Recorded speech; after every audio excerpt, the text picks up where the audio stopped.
Feche teus olhos, se você puder, a gente ter mais um momento de oração. Senhor, nós te damos graças nessa noite. Como foi dito, nós não estamos apenas num evento, numa conferência. Nós estamos numa edificação e nós queremos entender. Nós queremos entender o que o Senhor deseja para essa noite. Eu quero me render completamente à tua vontade. Nós não queremos atrapalhar aquilo que o Senhor está fazendo. Nós queremos colaborar com aquilo que o Senhor está fazendo, porque é o Senhor que faz e que estabelece todas as coisas. Que o teu Espírito Santo tenha liberdade de se mover nessa noite, nesse lugar. Leva cativo todo espírito ao teu senhorio. Tira de nós as resistências, as barreiras, os preconceitos. Que tudo que há em mim que possa atrapalhar isso também possa ser arrancado nessa hora. Para que não haja interferência na comunicação, Pai. Que a tua voz possa ser nítida. E a tua semente chegue em cada terra de forma, de cada terra fértil, encontre um terreno apropriado para que possa germinar, crescer e dar frutos. Em nome de Jesus. Eu tinha pedido para você pôr o ventilador para mim, mas eu acho que não precisa. Está bem forte. Eu achei que ia precisar, mas de repente começou um vento frio. Gente, mas nós estamos muito felizes de estar aqui e de fato nós não estamos aqui para um evento, uma conferência. É importante a gente entender como as coisas acontecem no reino de Deus. Porque hoje uma das grandes dificuldades que se tem é de se entender o que é a igreja. O que é a igreja? Existe tantas coisas com o nome de evangelho, mas que não tem o evangelho. Existem tantas movimentações evangélicas que não apresentam o evangelho, que fica difícil discernir o que é a igreja. Então, nossa movimentação, quando nós falamos de uma movimentação apostólica, toda movimentação apostólica, ela nasce primeiramente de um envio. Eu não venho aqui porque tem um convite, eu não venho aqui pelo fato só de pessoas que eu amo, eu venho aqui porque o Senhor desejava que eu estivesse aqui. E eu tenho que ter muita clareza e discernir isso. Aonde eu estou. Eu tenho um envio do meu pastor, que é o mesmo pastor, meu pai espiritual, desde a minha conversão. Então eu fui enviado para estar aqui. Tenho a validação e envio da minha família. Eu não me movo sozinho, há um corpo. E tudo isso faz muita diferença quando você compreende que nada nasce em você e nem termina em você. Nós somos pontes geracionais e precisamos ligar o que Deus já estava fazendo ao que Deus quer fazer. Se nós estamos vivendo uma fase nova, nós precisamos entender e respeitar. Para que nós chegássemos aqui, muita coisa aconteceu antes. Anos, os pais da lei e tantas coisas foram vindo, sendo construídas para que nós hoje estivéssemos aqui. As coisas não nascem, não brotam da noite para o dia. Ninguém vem aqui para começar algo novo e agora o negócio... Não. Nós estamos dando sequência ao que Deus está estabelecendo e há um momento específico nesse tempo que nós precisamos ter uma leitura clara. Agora, para essa leitura clara, precisa-se ter discernimento. Discernimento é diferente de conhecimento. Você pode conhecer a Jesus, mas não discernir a Cristo. Quando nós lemos as Escrituras, nós vemos aqueles discípulos no caminho de Emaús. Vocês se lembram dessa história? Tinham dois caras caminhando, eram discípulos de Jesus, caminhavam com Jesus, e de repente Jesus morreu. Nós acabamos de passar pela Páscoa, né? A sexta-feira da crucificação. Sábado era o dia do silêncio. E agora? Jesus já não está mais entre nós.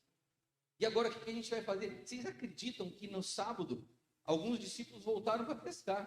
Falaram assim, cara, acabou. O reino de Deus que a gente estava imaginando, que Jesus estava falando, acabou, não tem mais nada. Vamos voltar a fazer o que a gente fazia antes. Alguns voltaram a pescar. Sabe, eu não sei o que acontece na sua vida quando Deus se cala. Quando um tempo de silêncio vem. Quando você não tem respostas para algumas coisas.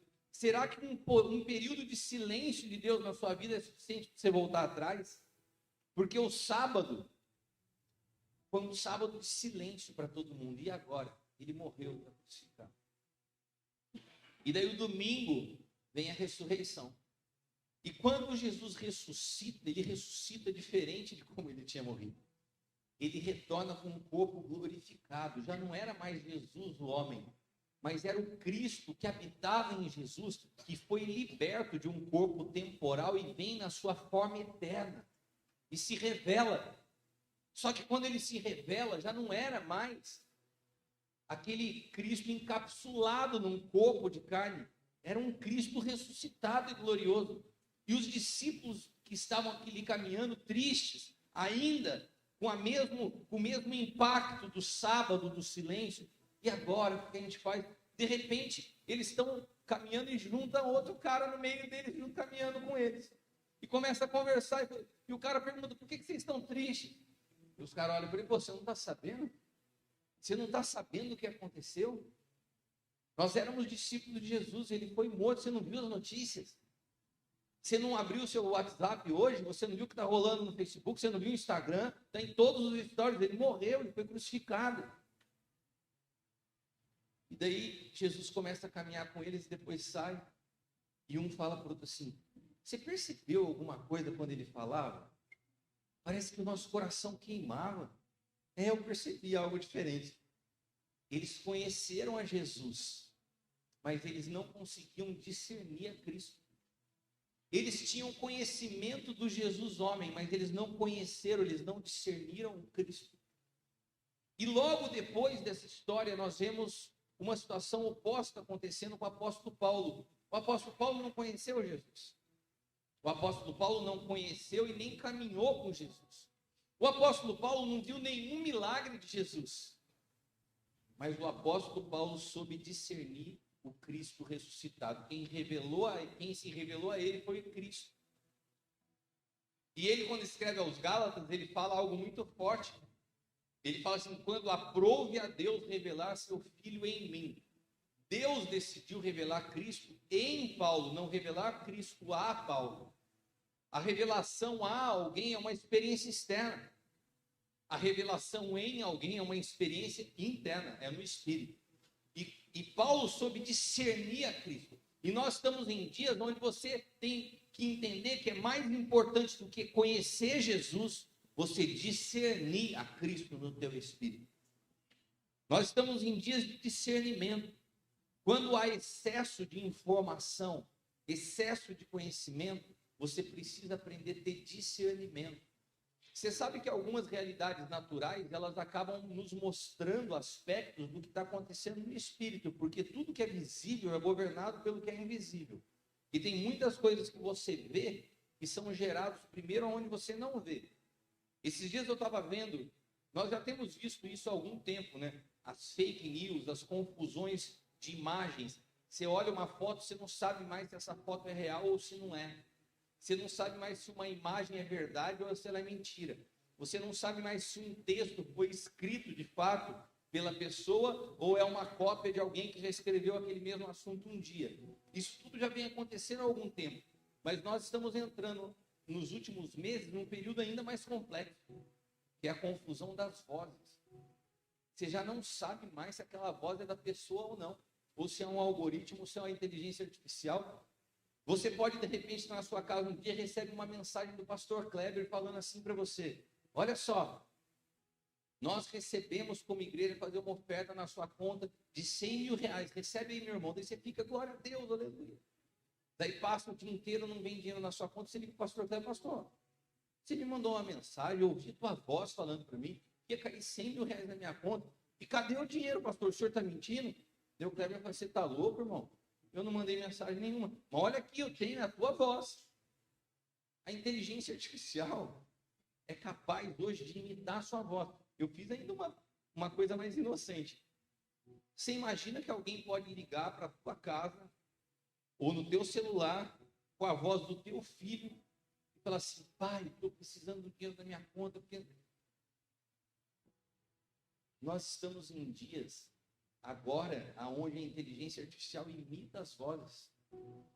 Isso te dá discernimento para perceber alguma coisa? Hoje, como igreja, nós necessitamos ter discernimento daquilo que a gente ouve, porque nem toda voz é Cristo. Nem tudo que está falando de Jesus tem Cristo. Nem tudo que tem movimentos em nome de Jesus, lotado de gente, e nem toda festa celebra a Cristo. Se nós não tivermos discernimento, você pode se mover no movimento, mas sair vazio de Cristo. Há uma necessidade de se compreender a diferença do evangelho antes da cruz e a diferença do evangelho depois da cruz. O evangelho antes da cruz não tem nada a ver com o evangelho depois da cruz, porque são realidades distintas. Quem viveu antes da cruz viveu um período da história. Quem vive depois da cruz vive outro período da história. As regras, as leis, aquilo que regia o relacionamento de Deus e os homens antes da cruz era de uma maneira. Depois da cruz é outra maneira. Sabe, antes da cruz, os sinais eram fundamentais. Jesus utilizava de muitos milagres. Para quê? Para que as pessoas pudessem vir a crer. Para que as pessoas pudessem ser despertadas e atraídas a uma realidade maior do que o natural que eles estavam vendo. Jesus estava despertando eles ao sobrenatural. Mas os milagres nunca foram o alvo de Jesus. Os milagres eram apenas uma isca para trazer as pessoas a algo mais importante, que era uma transformação de vida. Agora, na nova aliança, após a cruz, os milagres não têm a mesma ênfase. Os milagres não são o alvo da nossa fé. A Bíblia fala, e esses sinais seguirão os que creem. Os milagres não são o alvo, eles não estão na frente, eles estão atrás. Eles nos seguem, não são algo que nós perseguimos. Agora, quando a gente não entende essa situação, essa diferença de antes e depois da cruz, você vive um evangelho hoje só por necessidade. Você vê pessoas chegando à igreja só para resolver os seus problemas, só para resolver as suas situações. É um evangelho quase que de barganha, de troca. Deus, você precisa fazer isso na minha vida. Deus, o Senhor tem que resolver isso na minha vida. Deus, transforma essa situação na minha vida. Transforma o estado das coisas. E tem muitas igrejas enchendo, oferecendo soluções e respostas rápidas às pessoas. O problema é que isso não se sustenta. O que você faz quando Deus não responde? O que você faz quando o milagre não acontece? O ano passado, eu fui convidado para ministrar em Brasília, numa igreja, uma grande igreja de um amigo nosso. E antes de mim, um pastor foi convidado para fazer oferta. Sempre acontece isso comigo quando eu vou pregar fora. Normalmente acontece isso. O pastor que vai fazer oferta falar algo totalmente diferente do que eu vou falar. Eu falei assim, e agora o que eu falo? Eu vou desfazer tudo que ele falou? E eu fiquei muito sem jeito, porque ele falou assim, repita comigo, Deus quer, Deus pode, Deus vai fazer na sua vida. Ele falava assim, daí para todo mundo, qual milagre você precisa? Deus vai fazer hoje na sua vida um milagre. E daí todo mundo repetiu, em euforia, uma êxtase veio sobre a igreja. Quem está aqui com um problema financeiro? Hoje Deus vai resolver o seu problema financeiro. Aleluia. Quem está com um problema de enfermidade? Hoje Deus vai curar a sua vida. E tudo que ele estava falando é verdade, eu creio. Deus pode fazer tudo isso. Amém? Deus pode curar, Deus pode resolver. O problema não é Deus poder, o problema é quando Deus não quiser fazer. Ele não deixa de ser Deus. E quando eu subi para pregar, só que tinha um detalhe. Eu estava indo ministrar lá, fazia uma semana que eu tinha enterrado minha mãe. Minha mãe teve um câncer fulminante, super bem de saúde, forte, em 6 meses. Aquela doença acabou com ela, em 6 meses nós perdemos minha mãe. Eu enterrei minha mãe, uma semana depois eu estava nessa igreja. Quando esse pastor terminou de falar, eu subi para pregar. E eu falei assim, irmãos, eu creio em tudo o que o meu irmão que me antecedeu falou. O problema é o seguinte, e quando Deus não curar? E quando Deus não responder? E quando a tua empresa quebrar? E quando a enfermidade não for resolvida? Qual vai ser a tua relação com Deus? Você está buscando a Deus para que Ele simplesmente resolva e responda as suas questões? Ou porque de fato você rendeu a sua vida a um processo de transformação que vai além daquilo que Deus pode fazer? E daí eu falei para eles, há uma semana atrás eu enterrei minha mãe, Deus não curou minha mãe, mas eu estou aqui pregando e falando que Deus é bom, que o amor de Deus dura para sempre, E eu creio que a sua bondade nos seguirá. Inclusive, essa canção foi a canção que nós cantamos no velório dela. Porque eu creio no amor de Deus. Não é porque minha mãe se foi que Deus não deixa de nos amar. Só que nós precisamos entender o que nós estamos buscando no Evangelho. Sabe, existe, quando você estuda teologia, tem uma lei que se chama lei da primeira menção. Todas as vezes que algo é descrito, mencionado na Bíblia pela primeira vez, existe um princípio elementar sendo colocado que precisa de atenção, que Jesus quer nos ensinar algo com aquilo. Se você for levar à risca essa lei da primeira menção, quando Jesus opera o primeiro milagre, é um momento que nós precisamos estar atentos. O que ele quis nos ensinar? Concorda comigo que depois de 30 anos de vida, ele se manifesta publicamente pela primeira vez num casamento. Ali é algo marcante, é algo profético, você concorda? Depois de 30 anos, ele sendo preparado, ele entende que é chegada a sua hora e ele vai a um casamento e naquele casamento ele faz o seu primeiro milagre. É algo marcante ou não é? É muito forte. Tem algo de importante acontecendo ali. E aquilo acontece num casamento. E aquele casamento tem uma situação peculiar. O vinho começa a acabar. E de repente Jesus vai e entra em cena. Você concorda comigo que ele poderia ter multiplicado o vinho? Pegar o resto de vinho que tinha e multiplicar. Ele já não multiplicou pão? Ele não multiplica peixe? Por que ele não multiplicou o vinho? Porque, se a gente for perceber, cada milagre tinha um ensinamento. O dia que ele multiplicou pão e peixe, ele não precisava multiplicar pão e peixe. Ele podia ter transformado a natureza de pedra em carne. Ele pode, mas ele multiplicou pão e peixe. Mas no casamento ele não multiplicou o vinho. Não foi um milagre de multiplicação. Ele mandou encher as talhas de água. E quando as talhas estavam cheias de água, ele falou assim: pode dar de beber às pessoas.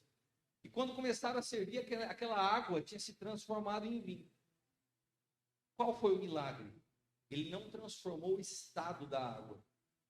Ele não transformou a água em vapor. Ele não transformou a água em gelo. Ele transformou a natureza da água.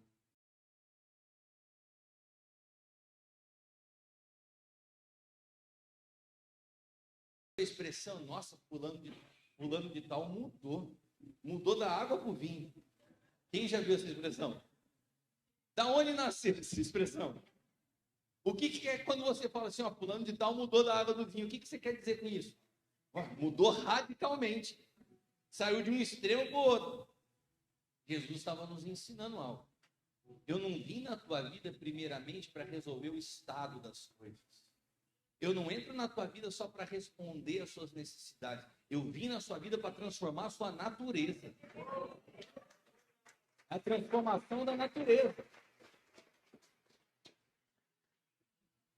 Quando a natureza é transformada, as realidades à nossa volta, elas mudam como consequência.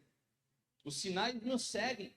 Agora, se nós não estamos alinhados com aquilo que o Senhor está produzindo, você passa uma vida inteira lutando por algo que deveria te acompanhar. E tirando o foco daquilo que de fato é o que Ele quer produzir. Em mim e você, que é uma transformação. Que é uma transformação de natureza. A conversão nada mais é do que a transição de uma vida natural para uma vida espiritual. Conversão não é só você mudar sua roupa, conversão não é mudar o seu linguajar, conversão não é nada disso. Conversão é uma mudança de natureza. Sabe, se eu te perguntasse hoje qual é a medida da tua conversão, o que você me responderia? Qual a dimensão da sua conversão? Porque você sabe que eu me lembro de muito tempo na minha vida que eu entendia conversão de uma maneira.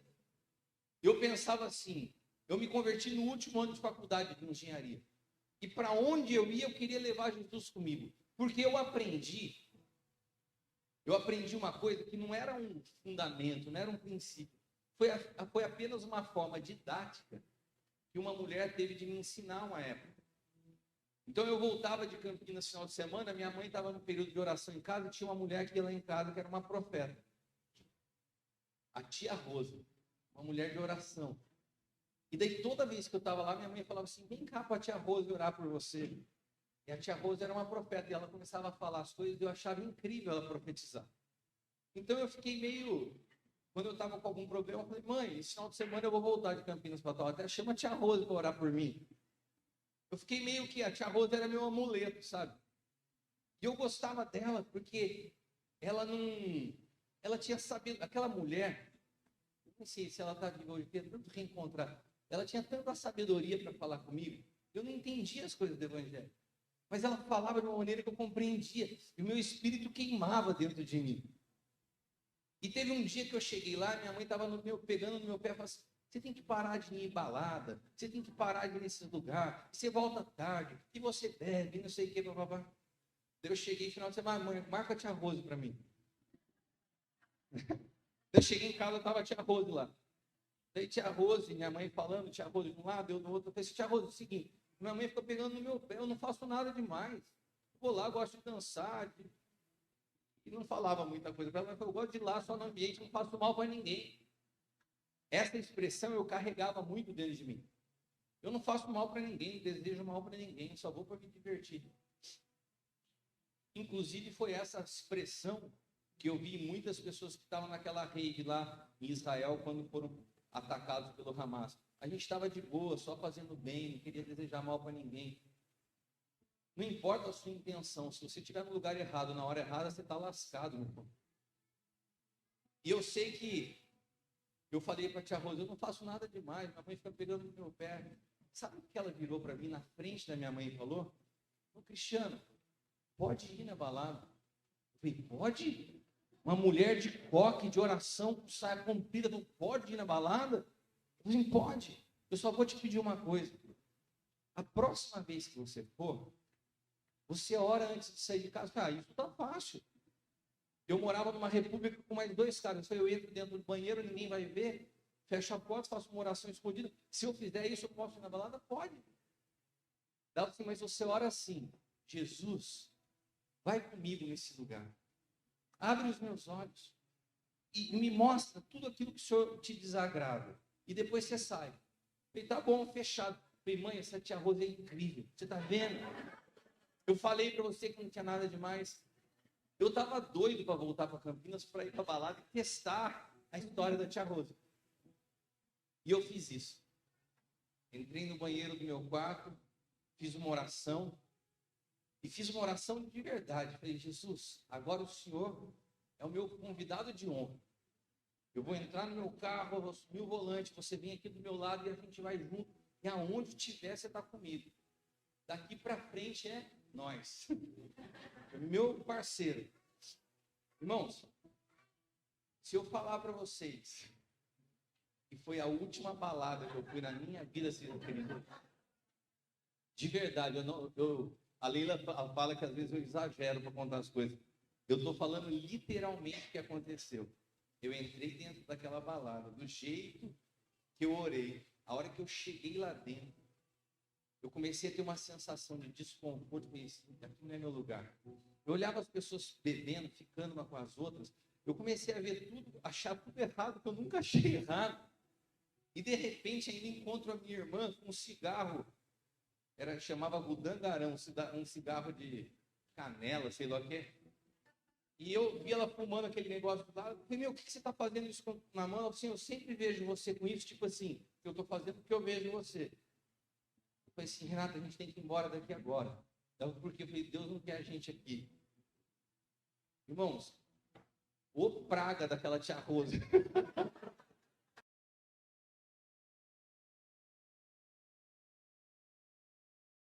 E ela não falou para mim assim, não pode. Ela falou assim, ela me levou, ela me conduziu até a minha experiência com Deus. Eu nunca mais voltei naquele lugar. E nunca mais fui em nenhuma balada. Mas até aquele momento eu achava que conversão era convidar Jesus para a sua vida. Quantos aqui entregaram um dia a sua vida a Jesus? Levanta sua mão. Eu quero te dizer uma coisa que pode ser que seja óbvia, mas às vezes o óbvio precisa ser dito. Quando você converte, não é você convidando Jesus a vir morar na sua vida. É você entregando a sua vida, perdendo completamente o direito a ela, e você passa a viver a vida dele. É isso que é conversão. Não é você convidando Jesus para vir morar no seu mundinho.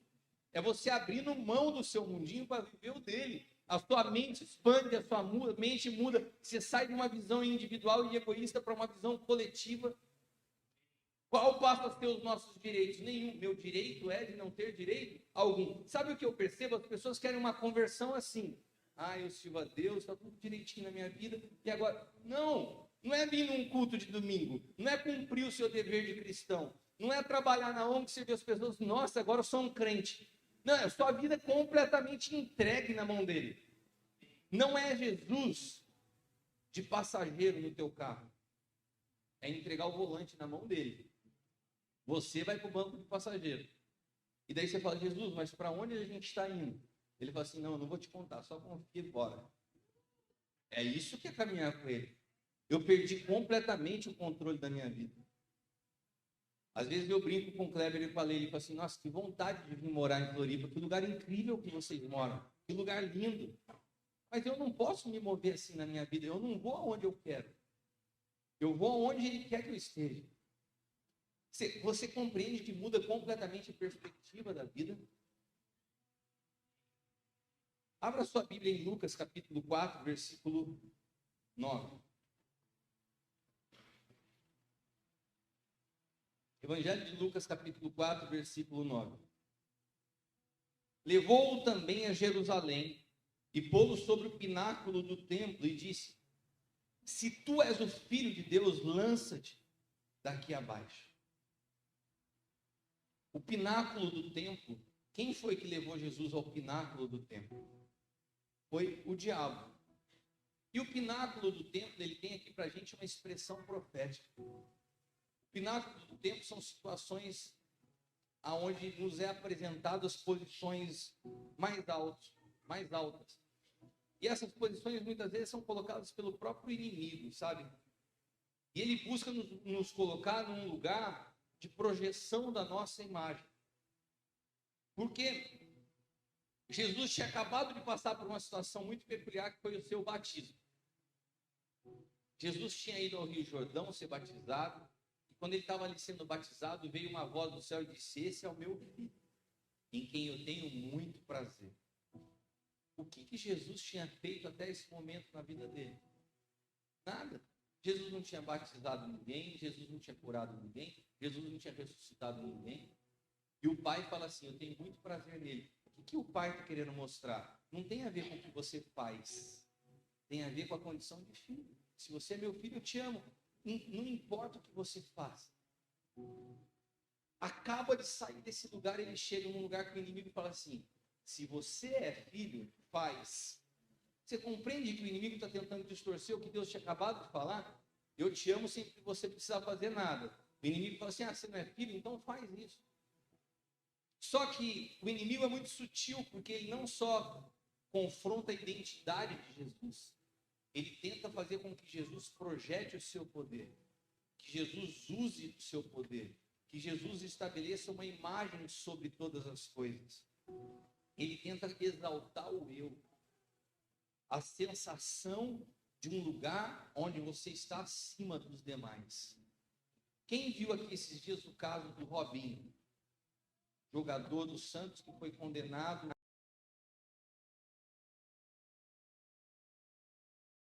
O que aconteceu com o Robinho? Como o que aconteceu com o Daniel Alves?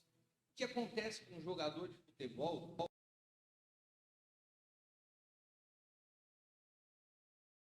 Sabe, às vezes essas pessoas elas sobem em um lugar que elas acham que estão longe do juízo dos homens e de Deus. Eu posso fazer o que quiser. Eu me sinto como Deus. E se você ouve os áudios, as gravações das conversas deles, isso daí não vai dar nada. Sabe, a pessoa chega num lugar de tanta soberba que ela acha que ela pode conduzir a vida do jeito que ela quiser, que nada vai acontecer.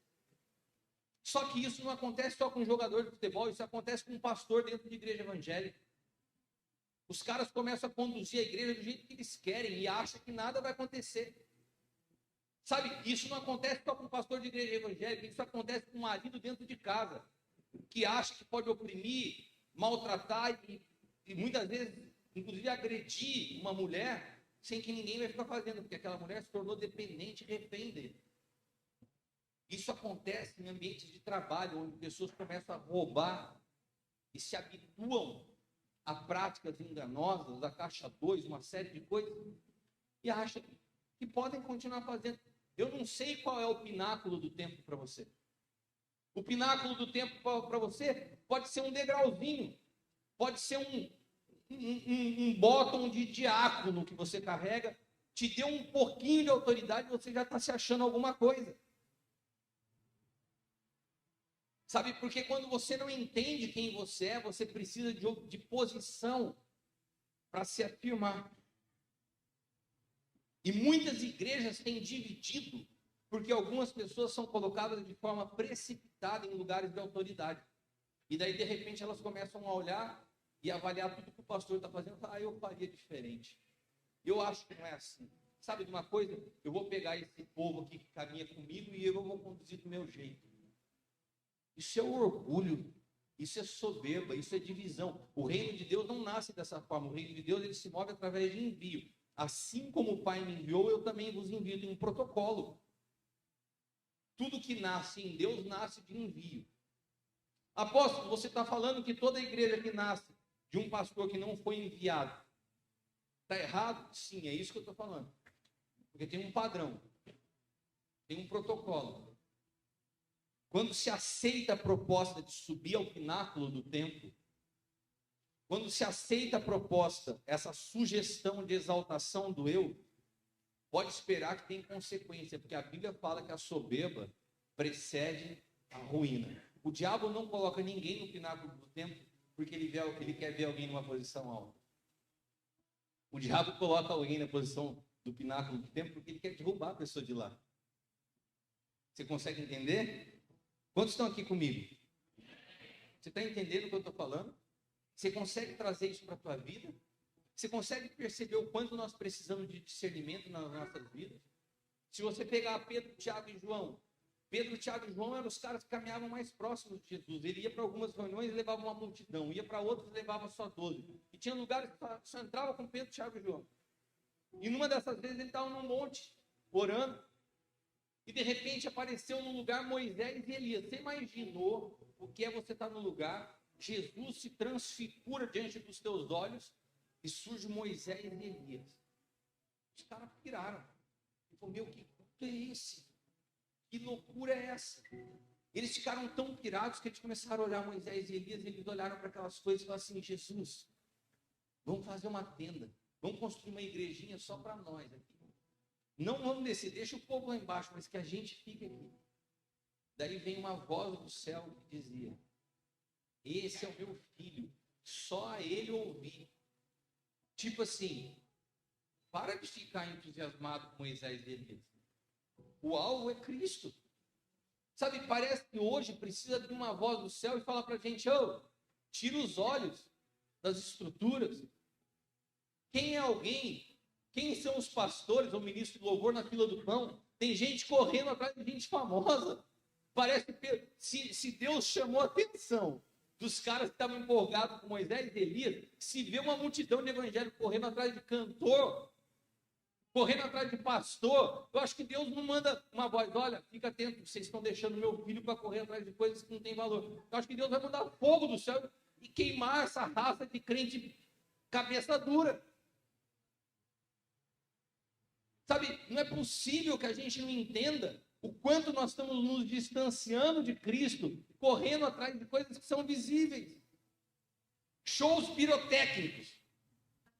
Né? Porque nós estamos vendo tanta fumaça, tanta luz, tanta coisa, nós estamos adorando mais as melodias do que a Cristo.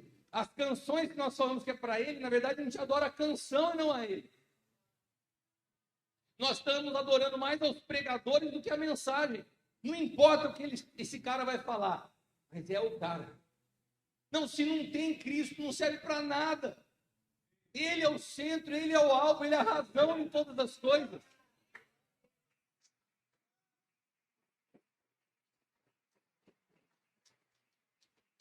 Nós temos adorado números. Nós temos adorado números. Então parece que o que tem relevância hoje é quando você vê uma multidão de pessoas. Parece que os números estão validando ministérios. Irmãos, isso é tão insano. Isso é tão insano. Se você pegar Jesus caminhando, aonde estava a sabedoria? Na multidão de pessoas? Ou em 2, 3, que mesmo entre eles, um monte de erro vinha que Jesus tinha que estar corrigindo. Sabe, quando eu vejo Jesus chegando diante daquele endemoniado gadareno, ele fala assim: quem é você? E o cara responde para ele: nós somos muitos. E Jesus fala assim: rapaz, não estou preocupado com a quantidade, não. Estou perguntando quem é você, não quantos estão aí. Quem precisa de números para afirmar a identidade é o diabo, não é a igreja. O diabo precisa falar: nós somos muitos, nós não. A Bíblia fala para a gente o contrário: se vocês forem 2 ou mais, mas estiverem no nome dele, vocês podem fazer o que vocês quiserem. E por que a gente ainda acha que o culto bom é o culto cheio? Que a igreja é boa é a igreja de multidão? Porque nós não temos discernimento. Nós somos atraídos pelas coisas que se veem. Nós temos vivido uma fé frágil. Só que essa fé frágil, ela é perigosa. Porque do mesmo jeito que ela te atrai, ela te derruba. Ela não tem sustentação. Você está, na verdade, empolgado. Você não está transformado. É um tempo de lançar fora tudo que não é Cristo da minha e da tua vida. Se você olhar a realidade do homem antes da queda, a realidade do homem antes da queda, a realidade de Adão era uma realidade de plenitude. E o que era, se nós fôssemos definir a palavra trabalho, o que era trabalhar antes da queda? Trabalhar significava colaborar com Deus. Tudo que Adão fazia era colaborar com Deus. Sim ou não? Tudo que Adão fazia era colaborar com Deus. Adão era um colaborador de Deus. E ele trocava ideia com Deus todo dia. Olha, hoje Deus falou assim: então amanhã vamos fazer isso. Beleza. Ele chegava todo dia: olha, eu fiz assim. Vamos junto. Adão era um colaborador de Deus. O que se transforma um trabalho depois da queda? O trabalho se transforma num castigo. O trabalho se transforma num esforço pessoal de sobrevivência. No suor do rosto, você vai viver. O trabalho se transforma agora num processo individual, onde você luta para sobreviver e para manter sua família. Ele perde uma visão coletiva de colaborar com Deus e se transforma numa visão individual de sobrevivência pessoal. Agora, se a cruz é um ambiente que nos restaura a uma vida com Deus antes do pecado, então a cruz também tem o objetivo de restaurar em nós a percepção do que, por que nós vivemos. Sabe, a cruz tem que restaurar em você a realidade do teu dia a dia. Não é só vir a um culto. Ser cristão não é só vir a um culto. Ser cristão é ter a realidade do que você vive transformada. E daí eu te pergunto, pelo que você vive todos os dias? Por que você acorda cedo e dorme tarde? Por causa de trabalho? Por que você transpira todos os dias? É para pagar as suas contas? Você está vivendo antes da cruz ou depois da cruz? Porque se o que você faz hoje não é colaborar com o propósito eterno de Deus, por mais que você ganhe dinheiro, você está desempregado diante do Senhor. Eu vou repetir isso para você. Todo esforço pessoal, todo acúmulo e ganho de capital e de riqueza, que não está colaborando com Deus, para Deus é como se você fosse um desempregado. Se o que nós fazemos não colabora com o propósito eterno de Deus, não tem sentido. De que vale acordar cedo, dormir tarde e comer o pão de dores? Deus dá os seus enquanto dorme. Você sabe descansar no Senhor? Você sabe que é Ele que cuida da sua vida? Ou você acha que é o teu esforço que produz o que produz? Eu não estou fazendo aqui apologia ao preguiçoso. Eu não estou fazendo aqui apologia ao negligente, ao cara que não trabalha, não é isso. Eu estou falando se o que você faz colabora com o propósito eterno de Deus.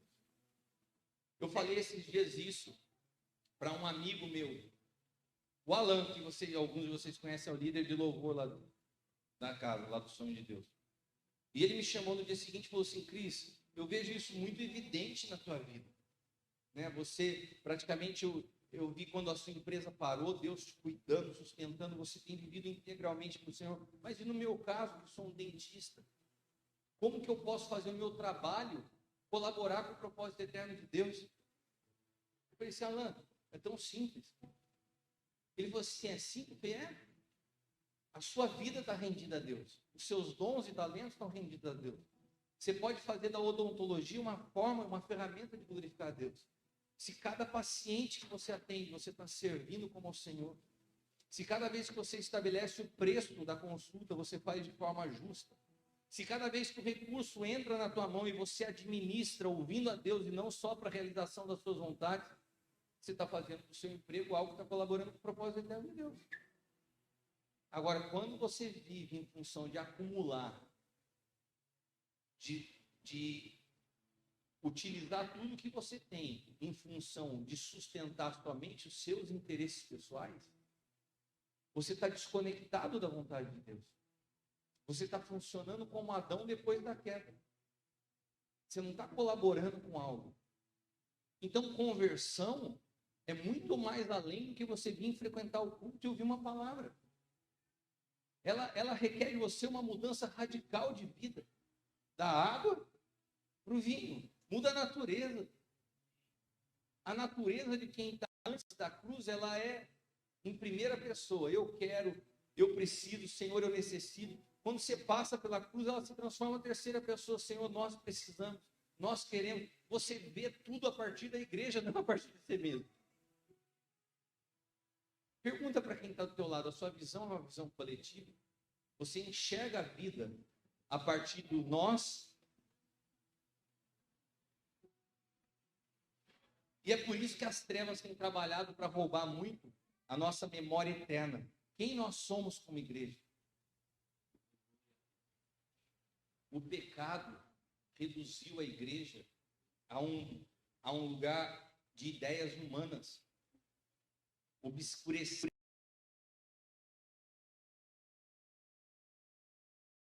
a essência e a função da igreja.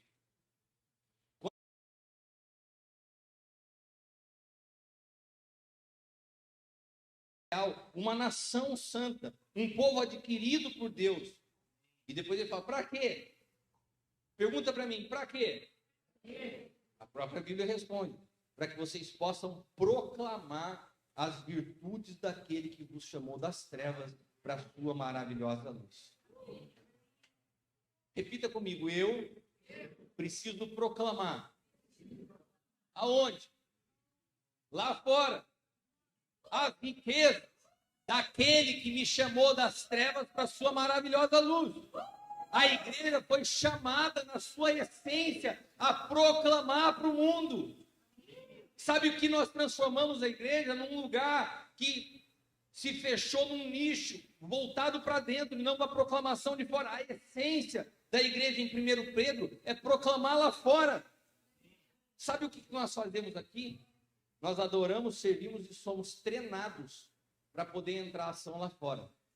Sabe o que nós reduzimos a igreja? A nos isolar do mundo e nos esconder aqui dentro. E sabe o que a gente produziu com isso?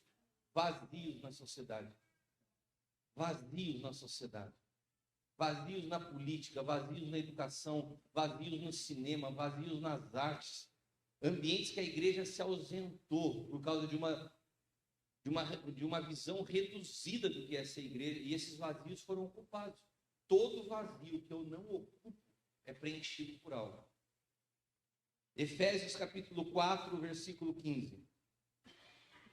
Falando a verdade em amor, cresçamos em todos os aspectos naquele que é a cabeça, Cristo, de quem todo o corpo, estando bem ajustado e unido pela coesão das articulações, proporcionam, de acordo com o bom funcionamento de cada membro, o crescimento do corpo para a edificação e amor. Quando a palavra de Deus fala em ajustados, essa palavra vem de ajustar. Ajustar vem de tornar ao que é justo. Repita comigo, ajustar é tornar o que é justo. Ajustar é retornar o que é justo. Agora, quando eu preciso retomar algo que saiu de um padrão do que é justo, voltar, eu preciso de um parâmetro de aferição. Sim ou não? Como que eu vou restaurar algo a padrão do que é justo, se esse padrão eu colocar? Eu estou sujeito a me equivocar e não alinhar isso. Então, quando a Bíblia fala de ajustar, ela define um padrão. E esse padrão é Cristo. Então, o que é ajustar? Ajustar está ligado a um texto que a Bíblia fala que qual que é o propósito eterno de Deus. Se eu te perguntar hoje, você que é igreja, você que é igreja, você que é o corpo de Cristo, qual é o propósito eterno de Deus? Você saberia me dizer em uma frase? Porque nós vivemos para colaborar com o propósito eterno de Deus. Nós precisamos saber. E a Bíblia fala que o propósito eterno de Deus é convergir todas as coisas em Cristo Jesus. Se eu fosse transformar essa palavra de forma prática, é tudo que saiu de Cristo como padrão do que é justo a gente voltar a trazer para Cristo. Isso é convergir tudo em Cristo. Os vazios que nós deixamos na sociedade, os vazios que nós deixamos na nossa casa, os vazios que nós deixamos na nossa família, os vazios que nós deixamos no nosso casamento, todos esses vazios que não foram enchidos de Cristo, mas muitas vezes foram enchidos dos nossos achismos, dos nossos temperamentos. Quantos pastores hoje eu tenho cuidado que choram, porque olham para trás e veem que criaram seus filhos de forma errada, que deixaram vazios de Cristo na formação dos seus filhos, e hoje os filhos não querem saber do Evangelho. Estavam tão preocupados em formatar um padrão, que esqueceram de ser coerentes. Então apresentavam um modelo de religião, mas o que os seus filhos viam era o pai brigando com a mãe todo dia. Eram os pais reclamando das pessoas da igreja todos os dias como pastores. E esses filhos cresceram. Já não são mais crianças, já não são mais adolescentes que não podiam faltar no culto de domingo porque os pais mandavam. Agora eles não só faltam, como eles não querem mais nem saber de igreja. E daí os pais chegam para mim e falam assim, aonde a gente errou? E eu falo assim, todos nós erramos quando preenchemos vazios que precisam ser cheios de Cristo com aquilo que nós achamos que deveria ser preenchido. E assim nós fizemos de maneira equivocada com várias áreas da sociedade. Por muito tempo se falou que a televisão era do diabo. E nós deixamos a televisão. Por muito tempo se falou que o cinema era do diabo. O diabo nunca veio reivindicar. Ei, eu sou dono da televisão. Ei, o cinema jaz no maligno. O diabo nunca veio falar isso. Ele nunca precisou vir reivindicar, porque a igreja entregou. A igreja abriu mão. Agora, quando a gente vê filmes como The Chosen, evangelizando uma multidão, pessoas se convertendo, a gente fala, por que a gente não fez isso antes? Porque nós limitamos o que era ser igreja. Nós estamos vendo diante dos nossos olhos um processo de restauração, ampliando o nosso entendimento da responsabilidade da igreja proclamar lá fora, proclamar o amor de Deus, aqueles que estão perdidos, e que eles vejam Cristo em nós. Mas nós precisamos entender que o padrão é Cristo, não é o padrão de uma denominação. Outra coisa que nos rouba muito é que a gente começa a defender a visão denominacional acima da visão do corpo de Cristo. Uma das coisas que nos preserva muito como Ministério Sonho de Deus é que o Senhor falou para mim assim, falou para nós assim, para o meu pastor, vocês não vão ser uma denominação. Vocês não vão se mover no espírito denominacional. Vocês vão ser uma igreja local, mas que vão servir o corpo de Cristo de forma global. E hoje todos os pastores que caminham conosco, seja o Kleber e a Leile, seja o Kleber com a Lana, seja a Alda com o Moisés. Estou falando de pastores que estão aqui. Cada um dos pastores, eles tem a sua identidade. Eles têm sua movimentação. Nós respeitamos isso. Porque nós não estamos implantando uma denominação. Nós estamos enchendo os vazios de Cristo.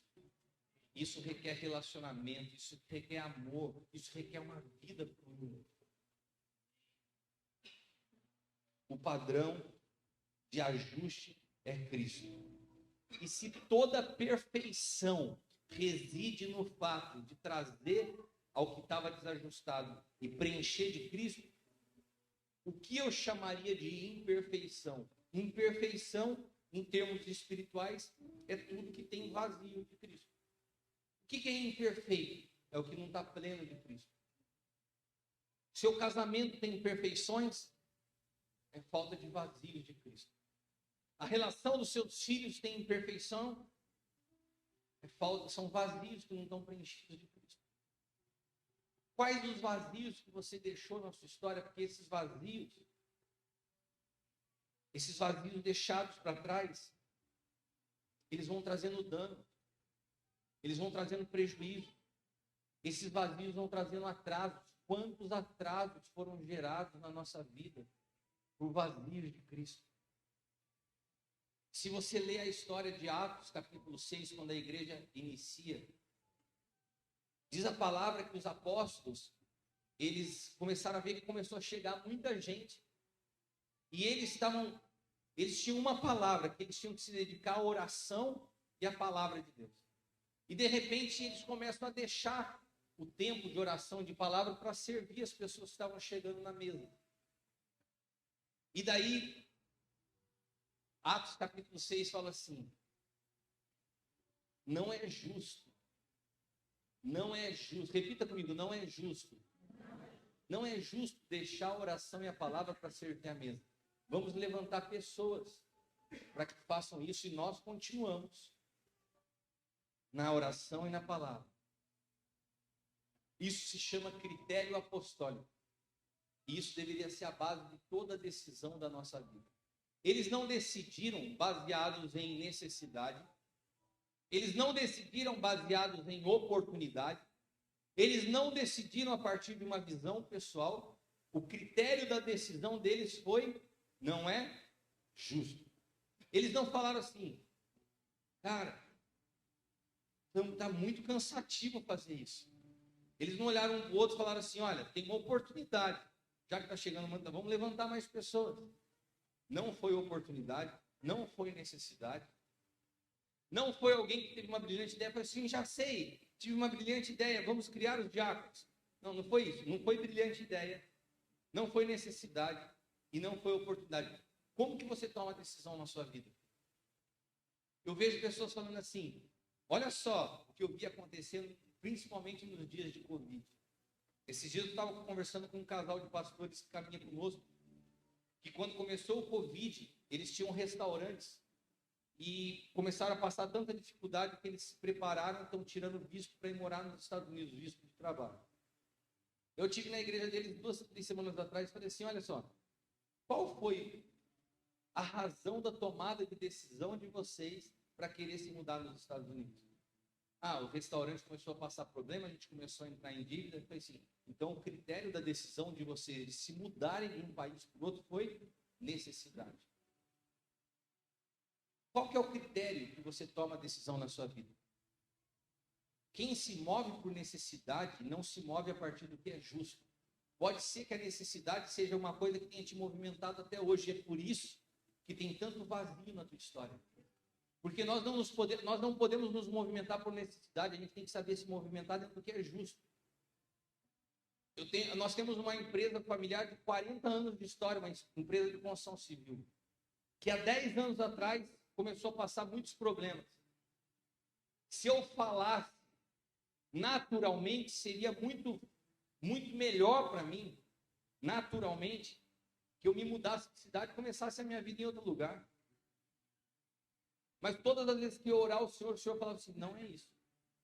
Isso é o que você quer. O justo. E o que é justo? O justo não é o que a sua justiça própria te mostra. O justo é onde Cristo é glorificado na sua vida. E pode ser que para que Cristo seja glorificado na sua vida, o justo seja que você passe pela cruz.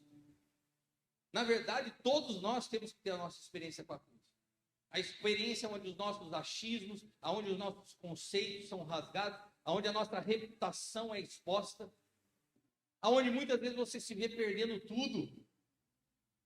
E daí você fala assim, cadê Deus? Daí Deus fala assim, agora estou assumindo o controle. Porque até agora, tudo que você estava achando que estava indo bem, estava nas tuas mãos. Sabe, irmãos, a gente precisa ter muito discernimento, porque muita coisa que a gente acha que está fazendo para agradar a Deus. Qual é o teu critério de tomada de decisão? Você toma decisão a partir daquilo que é oportunidade? Quantas pessoas fizeram dinheiro comprando casa em leilão? Um dia um cara veio falar para mim assim, apóstolo, mas é uma oportunidade. Eu falei, você já parou para pensar que essa sua oportunidade, muitas vezes é a dor de alguém que não conseguiu pagar aquele imóvel? A oportunidade sua de enriquecer é a partir da dor de alguém? Será que a gente consegue ter análises mais amplas da vida que nós não nos movemos por oportunidade? Nós não somos pessoas que estamos querendo uma oportunidade para entrar por ela. A nossa entrada e a nossa saída tem que ter o favor e a bênção do Senhor. Eu não entro correndo a partir de uma porta aberta e nem saio fugindo por uma porta que está se fechando. Eu só entro, só saio quando Deus me abençoa para minha entrada e minha saída. Então eu não me movo por oportunidade. Eu não me movo por necessidade. Eu me movo por um padrão. É justo. É justo. Se eu trago isso aqui em Cristo, é justo. Então, eu ando nessa direção. Olha para quem está do teu lado e fala assim, é justo?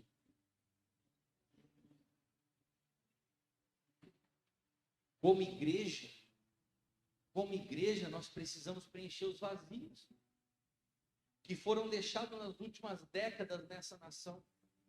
Os vazios da política, os vazios das artes, os vazios da saúde, os vazios da educação. Quando eu vejo essa ONG tomando esse instituto tomando essa proporção que está se tomando, isso se chama preencher vazios. Preencher vazios, ser resposta para uma sociedade. A sociedade clama por respostas, não da igreja evangélica, de Cristo. E aí que buga a nossa mente. Porque antes da gente manifestar amor e manifestar a vida de Cristo, a gente quer manifestar uma cultura evangélica. Mas não é isso. A Bíblia fala que a criação anseia pela manifestação dos filhos de Deus, não pela cultura evangélica. A criação anseia pela manifestação de filhos, não da Reviver Florida. O que a sociedade precisa não é que essa denominação cresça, mas que Cristo que habita em você, cresça em você. Porque à medida que Cristo cresce em você, ele transborda de você.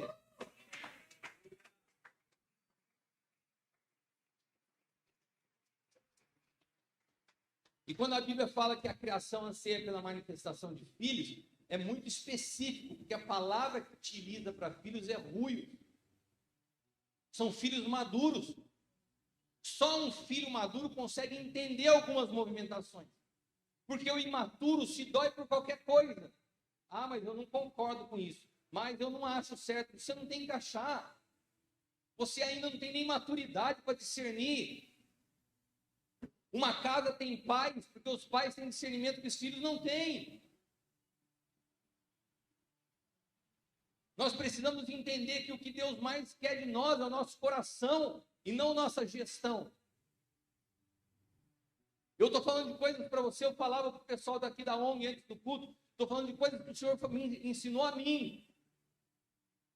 Essa semana, vou falar para eles, vou contar para vocês o que eu falei para eles aqui. Essa semana, eu estava voltando de São Paulo, estava cansado, meu irmão me ligou e falou assim, cara, vamos lá levar o nosso pai lá para assistir The Chosen, que está no cinema. Eu falei, nossa, cara, eu estou cansado. Ele falou, mas vamos? Eu falei, tá bom, vamos.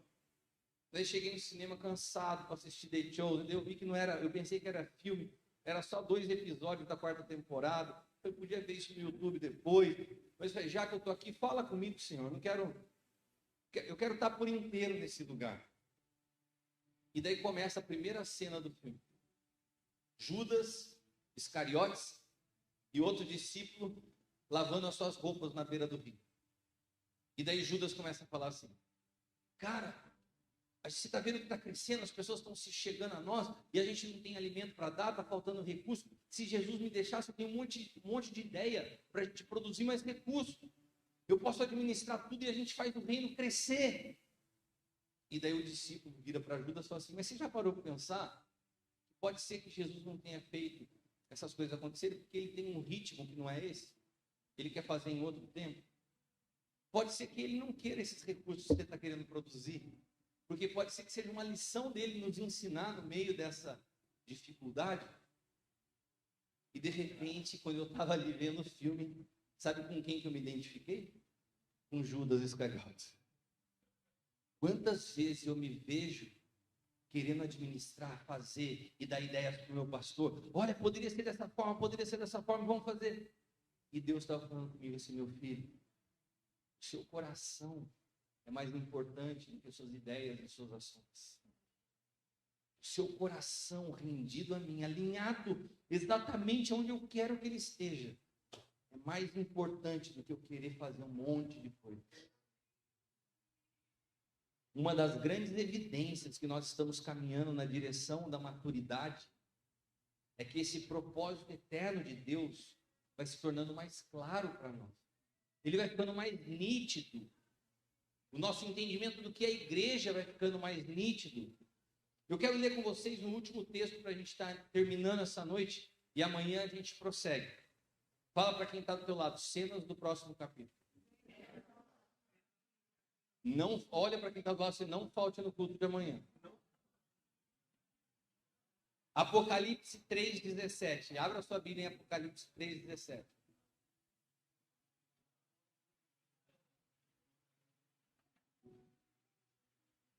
Porque tu dizes: sou rico, aumentei a minha força, não tenho necessidade de nada, e você não sabe que é miserável, pobre, cego e nu.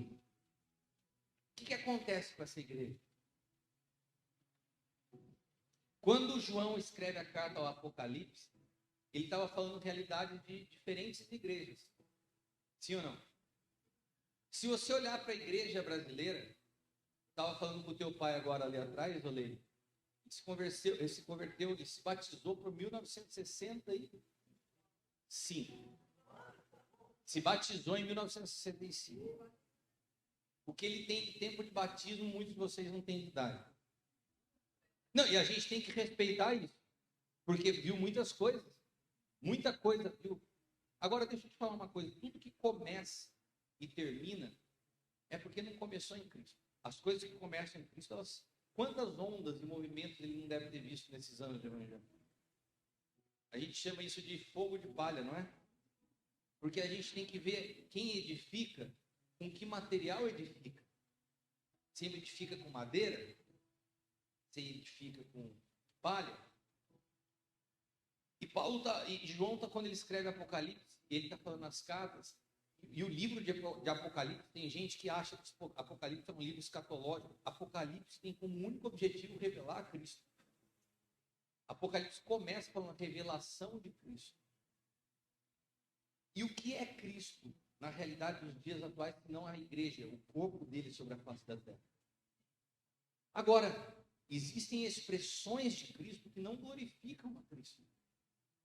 E ele está falando assim, olha, quando você olhar para a maneira como você funciona e achar que você está me glorificando porque você tem tudo, você tem estrutura, você tem telão de LED, você tem os melhores ministros de louvor, a igreja está lotada de gente e você fala assim, a gente está bombando. João fala assim, quando vocês se verem dessa forma, esse cenário natural acontecendo, eu vou falar do céu que nós estamos vendo daqui de cima. Você não sabe que você é miserável, pobre, cego e nu. A igreja, ela se esvazia quando ela tenta se encher através dos sentidos naturais. Eu vou repetir isso para você. Quando você tenta preencher a igreja, não de Cristo, mas de tudo que naturalmente atende à satisfação dos seus sentidos, audição, visão, paladar, olfato e tato, quando você é atraído pela concupiscência da carne, quando você é seduzido por um ambiente que é extremamente sedutor, você está perdendo completamente o discernimento que é espiritual. Porque Paulo fala assim, tira os seus olhos das coisas que se veem. Porque tudo que você vê é temporal, mas coloca os seus olhos nas coisas que não se veem. Porque as que não se veem são eternas. E sabe o que acontece quando você entra nesses ambientes? Você se esquece do invisível e é seduzido pelo visível. E daí é um perigo, porque as pessoas têm escolhido igrejas para congregar hoje, não por discernimento espiritual, mas porque elas são seduzidas por aquilo que seus sentidos estão mostrando. Então você chega para a pessoa e fala, por que você congrega aqui? Ah, mas tem uma excelência. Você já viu a estrutura do louvor? Você já viu o departamento infantil? Você entra em departamento infantil hoje que parece uma Disney. A sala de cada criança é um negócio. E daí os pais, para levarem uma boa estrutura para os seus filhos, escolhem as igrejas não pelo espírito que opera, mas pela estrutura que fornece.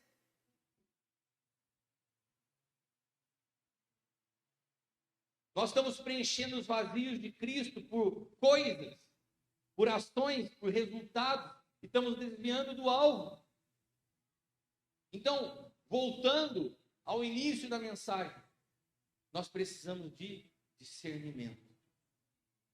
Nós precisamos discernir os dias, nós precisamos discernir os espíritos, e nós precisamos entender algo que Paulo diz: a ninguém eu conheço mais segundo a carne, mas segundo o Espírito.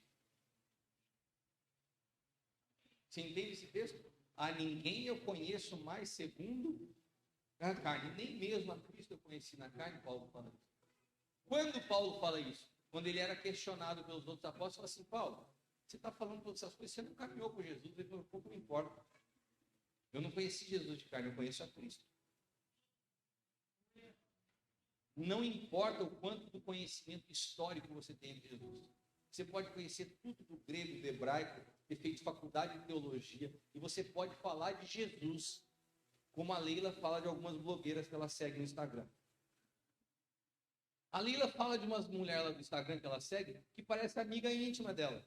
Ai, fulana de tal, está em tal lugar hoje. Amor, ela está viajando para... Eu falei assim, quem que é? Ah, é uma mulher que eu sigo no Instagram. Eu falei, você nem conhece ela. E ela trata as mulheres do Instagram como se fosse amiga dela. E até é incrível. Ela sabe tudo da pessoa. Ela fala da pessoa, sabe a roupa, sabe os gostos da pessoa. Agora deixa eu te perguntar uma coisa. Se a Leila cruzar com essa pessoa em qualquer lugar, a pessoa nem sabe que ela existe. Tem muita gente que se relaciona com Jesus assim. Você sabe tudo dele. Ele só não se tornou um contigo, mas você sabe tudo dele. Você sabe falar dele. Você tem ele na ponta da língua. Você conta as histórias dele. Mas você não teve uma relação íntima com ele. Você sabe falar dele como quem alguém que você segue no Instagram. E hoje você tem até um conhecimento um pouco maior, que pode até passar pela sua imaginação, porque você pode ver um filme do The Chosen, então você imagina que ele é de um jeito. Mas tudo no campo da imaginação. Não se tornou vida no teu espírito. Sabe o que o Senhor está nos chamando hoje? A de fato permitir que a vida dele absorva completamente a nossa. Ao ponto da gente poder dizer, não vivo mais eu, mas Cristo vive em mim. Quando isso acontece, irmãos, nós estamos livres de ser ofendidos. Quem vai nos ofender se a gente já está morto?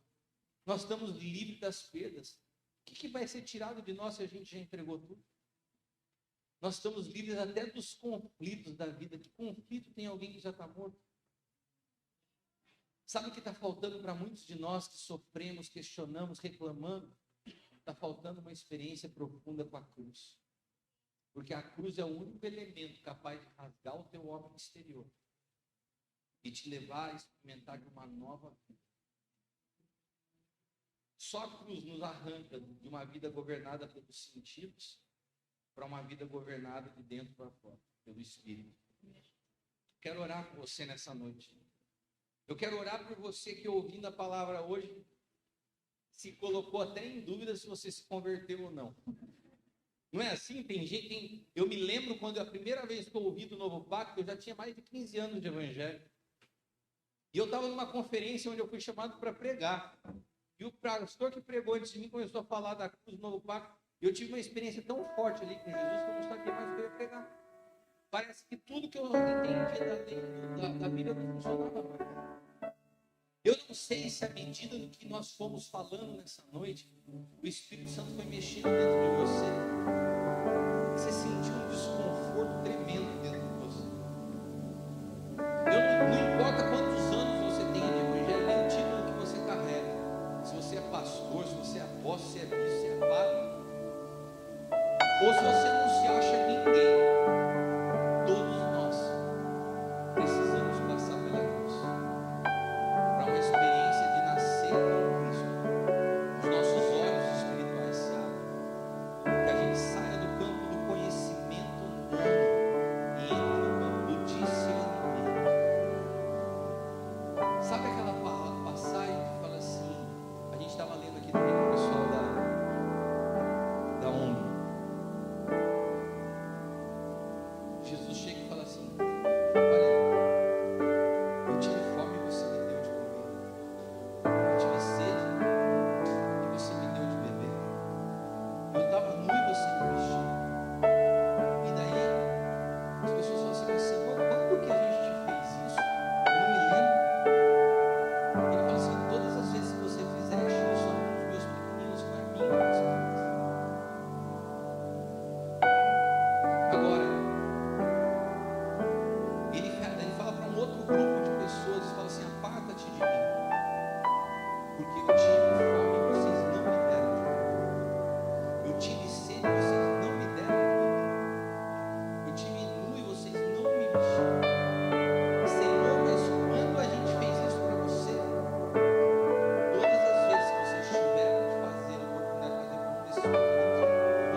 aquele que por amor a Ele tivesse disposto a entregar a sua vida, iria encontrá-la. Sabe, eu quero dizer para cada um de vocês que teve a coragem de se render e falar: hoje é meu Getsemane. Eu quero te falar algo profeticamente. Você não está perdendo a sua vida. Hoje você está encontrando vida. Só aquele que tem a coragem, só aquele que tem a coragem de entregar a sua vida, é que pode se reencontrar com a vida. Irmãos, eu estou falando de algo que eu experimentei. No meio da morte, no meio da dor, no meio da perda, eu encontrei uma vida que eu não conhecia. Eu sei o que é viver governado por Cristo. Eu sei o que é o Espírito governando os meus passos. Eu sei o que é ser sustentado pelo Espírito em meio à dor. Pai, que o Teu Espírito possa nessa noite rasgar os nossos corações. Que o Senhor possa abrir os nossos olhos espirituais, como o Senhor abriu os olhos de Saulo. Que os nossos olhos sejam abertos para que possamos ver aquilo que nós não víamos. Que assim como Isaías, quando viu o Senhor, ele falou: ai de mim, que sou um homem de lábios impuros e habito no meio de um povo de impuros lábios. Que aos nossos olhos se abrirem e nós possamos ver a realidade da nossa miséria, o quão longe nós estávamos de Ti, e que hoje seja uma noite de nós nos reconciliarmos, convergimos todas as coisas em Cristo. Nós apresentamos nossas vontades, nós apresentamos os nossos sonhos, os nossos trabalhos, a nossa mão, a nossa administração, a nossa gestão, os nossos pensamentos, as nossas famílias, a nossa empresa, o nosso trabalho. Nós rendemos tudo a Cristo nessa noite. Que o Senhor possa preencher todos os vazios da nossa vida. Que o Senhor possa preencher todos os vazios da nossa história. E que nós, como igreja, possamos preencher os vazios que foram deixados na sociedade. Que a Reviver Floripa, Pai amado, se torne uma resposta para Florianópolis. Que o nome dessa igreja seja profético. Eu declaro em nome de Jesus que Florianópolis vai reviver a partir de Cristo Jesus. Que o Espírito que ressuscitou Cristo dentre os mortos traga ressurreição sobre essa terra, através de uma igreja que conhece a cruz, através de uma igreja que conhece a Cristo, ou melhor, de uma igreja que sabe discernir o Cristo ressuscitado. Toma as nossas vidas, Espírito Santo. Faz dessa noite um marco na nossa história contigo. De que andalabaxeri andarabastori andarabas. Cheque andarabalabacheri andarabas. Se você ora em línguas, comece a orar em línguas no seu lugar. Dê liberdade ao Espírito Santo. Cheque andarabaxeri andarabas. Jesus, aleluia.